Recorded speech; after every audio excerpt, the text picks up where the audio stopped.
What do you make of this era of WCW? You got some great grapplers in there, Wonderkin Alex Wright, and of course Bobby Eaton. Probably the best possible way to debut Alex Wright. But do you remember this as being a fun time for you professionally, or where were you in your WCW journey? Well, because Hogan and Savage were with us, I was really pumped up about what we were doing.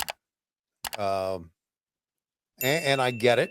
A lot of people did not like Hogan, and they were, well, anyway. But we had Hogan, we had Flair, we had a lot of great stars, and we were in Las Vegas, so I was feeling very good about it. This was pre NWO, this was pre Luchadors, right? Pre Yeah, really. cruiserweight.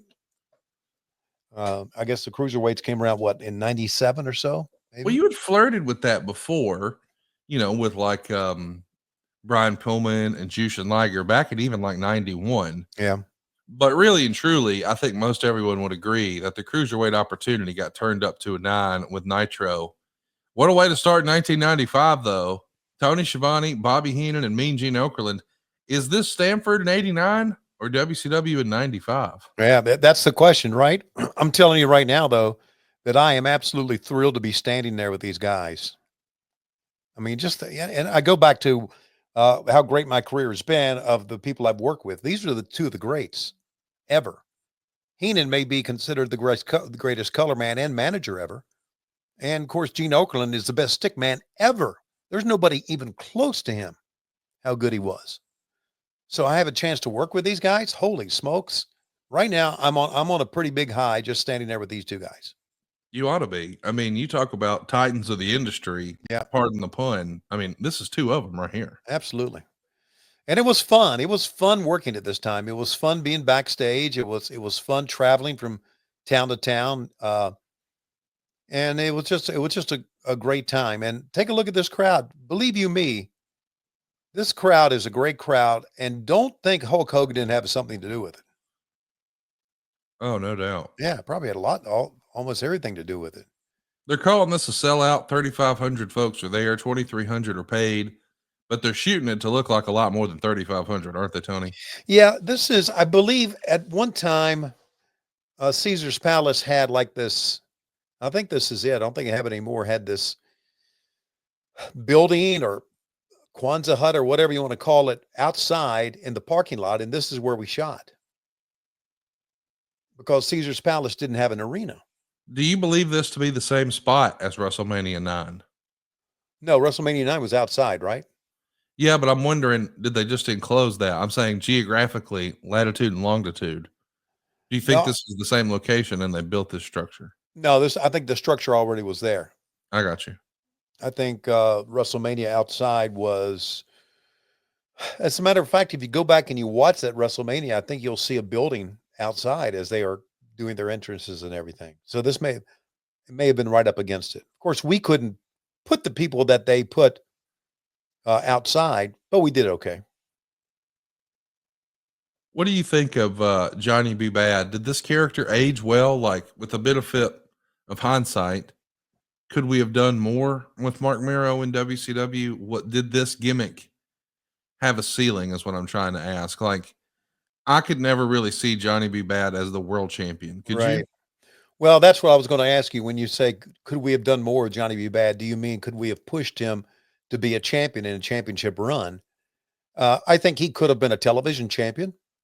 He was. Well, there you go. I think that was about as far as you're going to go with it. Now, is that based on Mark Mero's talent or based on the Johnny B. Bad persona? Mm, probably based on the Johnny B. Bad persona. Listen, Mark, to his credit, he took this Johnny B. Bad character and he made the most of it. Oh, dude, he got it over. I mean, Yeah. Vince McMahon was disappointed. He wanted to sign the character, and he brought him in for guaranteed money at a time when, and get this, Joni, I don't know if you even know this. He didn't sign Steve Austin to guaranteed money. He didn't sign Mick Foley to guaranteed money. So those guys had a chip on their shoulder when they found out that Mark Mero was getting guaranteed money and more than them. Wow. They felt like, hey, wait a minute, we're a better wrestler than that guy. But I've always felt like Mark Mero kind of got a bad rap. I mean, I love that he was, a pet project to Dusty's, and it certainly led to him getting opportunities and making more money. But this character, I feel like took away from the real life Mark Mero. The dude's a motivational speaker in real life now, and he's a hell of a salesman. I mean, he married Rena Mero, and as if that wasn't enough, he's also a Golden Gloves boxer. Yeah. So if you're a legit badass who can sell and the ladies dig you and you can motivate people, that means you can talk. In an alternate universe, this guy could have been main event status. Yeah, and he looked good too, didn't he? I mean, he was a handsome guy. He was. Yes. Yes. He was. He looks like a star. Right. He sure does. Looks like a star. So, yeah, you know what? In the grand scheme of things, you can go back and be a, I don't know, a booker and say he should have done this, he should have done that, armchair booker. Well, I'm not trying to be an I'm saying fans can, not you. Yeah, fans can. The only way that we would have found out is let him take that run. That's right. You just got to take a shot. And I understand that a lot of times, you're looking for some personality, you're looking for some characters. You're trying to battle the WWF, and they have these characters. Respectfully, you've already got plain black boots and black trunks and just badass wrestling. You got Arn Anderson, so you need something a little different. Right. Here's a question, and I can't answer that, and I don't think I know the answer. Well, I don't know the answer to it. Did we ever do any vignettes on Johnny B. Bad? Getting the character over. I don't know if we did or not.